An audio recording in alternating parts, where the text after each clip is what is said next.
Hey guys, today is Friday, March 6th, here in the morning. A little bit of a chilly morning for Phoenix, and it's Will and Joe, and we got a couple of exciting topics to talk to you about, and I'll turn it over to Joe to talk about the new hiring plan. You probably saw, or at least I hope you've seen the Chief's PTV video reference hiring. The good news is we have been able to accelerate hiring, have a hiring plan. It is contingent upon the passage of the transportation initiative, which I think will pass. Very good chance it will. What it will do is allow us to hire 250 additional officers for the year of 2015, 2016. That plan kind of came about through a lot of coordinated effort and discussion between the mayor and the council, ourselves, and as well as fire.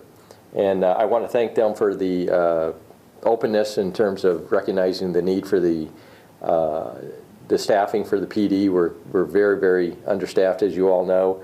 And I particularly want to thank fire for recognizing the critical need and conceding to not participating in the $16 million general fund revenue that will be made available should the initiative pass, the transportation initiative pass. So that was very, very helpful for them to take that position and recognize the need. And with that, I'll turn it over to Will.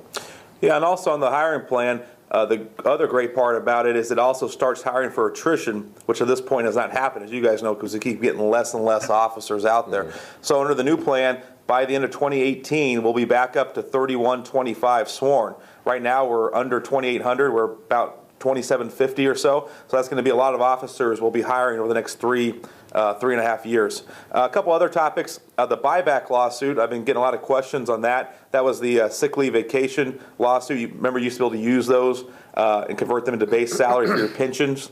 Then when the council imposed a new contract last July, they took that away. We filed a class action lawsuit. We just won part of that yesterday.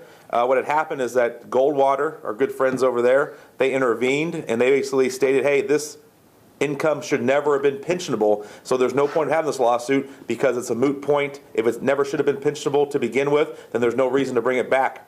The judge ruled yesterday that in fact that compensation is pensionable. It does comply with the pension law as pensionable compensation. So now we will move forward to the trial phase under the meat, for the meat and potatoes of the lawsuit to see whether the city had the right to take it away or if it's a vested right that you had since you were hired, you've been told to save your sick and vacation leave because then down the road you can convert that to base salary in order to be used to your pension. So my guess is it'll probably go to trial probably sometime in the fall, maybe late summer, but we probably won't have a ruling on that till towards the end of the year. So we'll keep you guys posted as that progresses.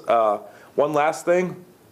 For you military guys out there, I was just made aware of something this week that I think is important to pass along to you guys, and that is when you guys do your military duty, okay? There's two types of call-ups, okay, under USERRA, and I want to make sure you guys are aware of it because I think there's some confusion out there. One is an involuntary call-up by the president. So like if your unit gets activated and you don't have a choice, you have to go be deployed for 6 months, 3 months, a year, whatever that time period is.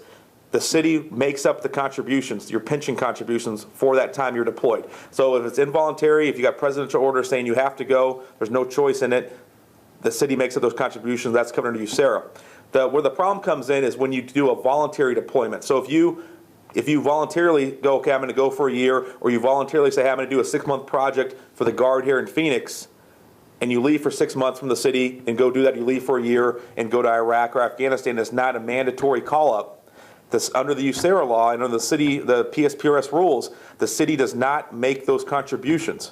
So you have the choice when you come back to make those contributions, and then the city will make their portion of the contribution. However, you only have up to 5 years or 3 times the length you were gone, whichever is shorter, to make up those contributions. So for instance, if you were deployed for 6 months voluntarily, you only have 18 months after you come back to make those contributions, or else you can never buy that time back again. So I know some guys, I was told, are waiting to the end, till they're ready to retire, to buy that time back. If you are in that position, you might want to talk to the city to see if they will let you buy that time back now, because under the law, they are not required to give you more than 3 times the length of service. So it's very important to you guys in the military, especially if you're doing any type of voluntarily or non-mandatory, non-presidential mandatory call-up. So if you have any questions, give me a call. I'll explain it to you the best I can. Like I said, we just found out about this part of the law just this week. We had a member who's in the situation that we're helping out. So I wanted just to pass it along to all the veterans out there and everybody in the reserves. So that way, if you guys are under the same circumstances, you know what you need to do going forward. And again, you guys be safe out there. Have a great day, and hopefully we'll get some more officers out there sooner than later to help you guys out.